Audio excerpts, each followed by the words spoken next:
For the Bay Area News Group, I'm Courtney Cronin. He's San Francisco 49ers beat writer Cam Inman, here to talk all things NFL draft. The 49ers, a lot of pressure on this year's draft. Trent Baalke needs to nail this with the first round pick. They're picking earlier this year, trying to get that franchise play. We've got a lot to get to. The quarterback drama has not ceased, even though it has gotten a little bit quieter in the last few weeks.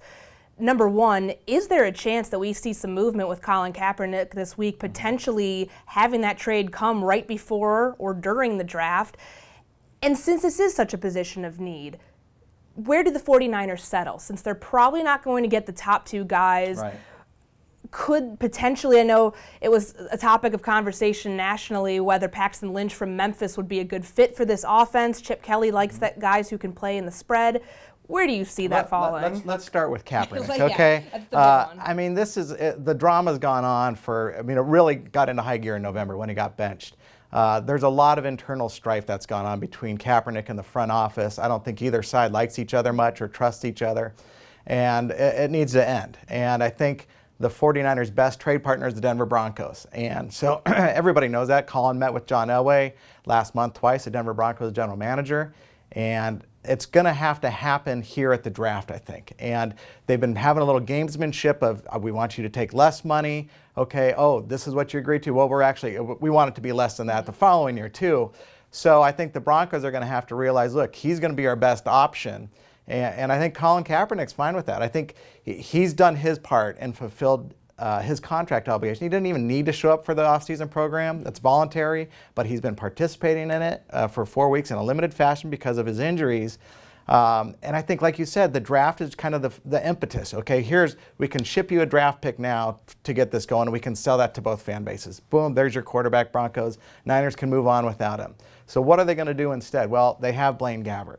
Okay, a lot of the fan base is not sure. A lot of the NFL is not sure of Blaine Gabbert. The offense, I think they really trust Blaine. He's won over the locker room. He went 3-5 as a starter in place of Kaepernick.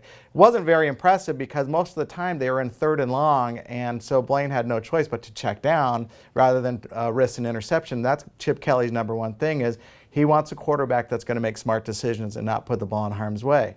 However, Blaine Gabbert's only signed through this coming season, so he's not the long-term answer either. You're going to look at the draft. Paxton Lynch, like you said, I don't think the Niners have shown a lot of interest in Paxton Lynch. Kind of a raw product. He's big. He's 6'7". This is what the Niners, they want, the bigger, taller, strong guys. But the name that keeps surfacing and makes a lot of sense is Connor Cook, a kid out of Michigan State who probably a year ago was touted as a possible number 1 overall draft pick. Instead, you're going to see Jared Goff going to go number 1. And I think Cook is going to be coming in with a chip on his shoulder. Okay, not the Chip Kelly chip, all right? But he's going to want to prove to people, yes, I'm just as good as Carson Wentz, Jared Goff, and the 49ers have looked at him a lot. They use virtual reality training on him to see what he can do. And I really think that's somebody they can focus in on, but is he going to be available later in the first round? I don't know if they want to use their 7th. It's not Baalke's type to go use that top pick on a he's only drafted 2 quarterbacks in 6 years. Kaepernick in the 2nd round and B.J. Daniels, a 7th round pick that's out of the league. And there are also some other offensive needs. They need pass catchers, somebody to catch the passes by the potential new quarterback that they bring in. That's Chip Kelly's MO. The last 2 years he was in Philly, rounds 1 through 3, he took a wide receiver.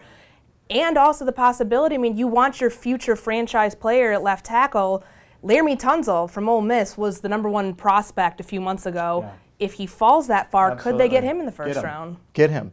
When I'm doing the depth chart, and just the big glaring hole is the right side of the line, especially at right tackle.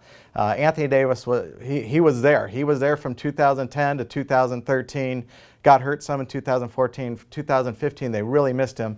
They need to fill that spot. That line needs to get rebuilt. And so the 49ers, they really could go with a right tackle for their first round pick. Tunsil, like you said, if he falls that far, I'm going to be surprised. I think some of these other teams are going to need. The Chargers could use him. Everybody says, well, they have linemen. They could use him to protect Phillip Rivers' last year's. Ronnie Stanley, a tackle out of Notre Dame, is somebody else that people are talking about. I'm not totally sold on him. But then the wide receivers, like you said, that's not Trent Baalke's specialty. Okay, It's Chip Kelly. Chip Kelly knows he needs some wide receivers, and the Niners spent a lot last free agency last year on Torrey Smith.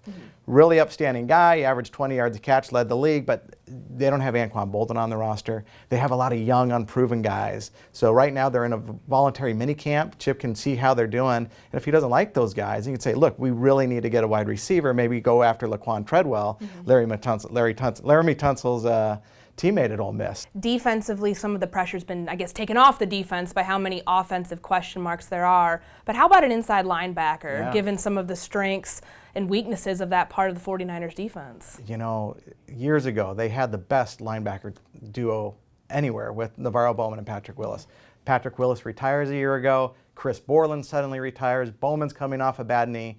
And you're just going, what happened? And so Bowman's coming around. He got the all-pro status back, but he wasn't back at that level of his game. I think Trent's going to want to try to go after that again. I mean, this is a big draft, like you said, for Trent Baalke. His specialty is finding pass rushers. You got Aaron Lynch, who's come on well. Eli Harold's a guy that has a lot of energy, needs to bulk up and really be able to get after the quarterback. Ahmad Brooks is on the tail end of his career, so they do need a pass rusher. That's another thing. And then you look at the defensive line, and a lot of people are going to connect DeForest Buckner to the Niners because he's a 6'7" guy. Eric Armstead, a 6'7" guy, both out of Oregon, both recruited by Chip Kelly. I personally don't think that they should go that route. They already used the first-round pick last year on them. They have Quentin Dial that they just got a contract to. There's, like you said, so many other needs. I mean, they've also gone really heavy on the defensive backfield the last few years. So a Jalen Ramsey out of Florida State is something that may intrigue them, but again, you're ignoring a lot of other areas. All right, 49ers on the clock in Chicago on Thursday. 7th pick overall in the first round. We'll bring you more coverage from the 2016 NFL Draft over at mercurynews.com. Be sure to give Cam a follow on Twitter, and he will keep you updated on the latest with the 49ers. For Cam Inman, I'm Courtney Cronin. Thanks for watching.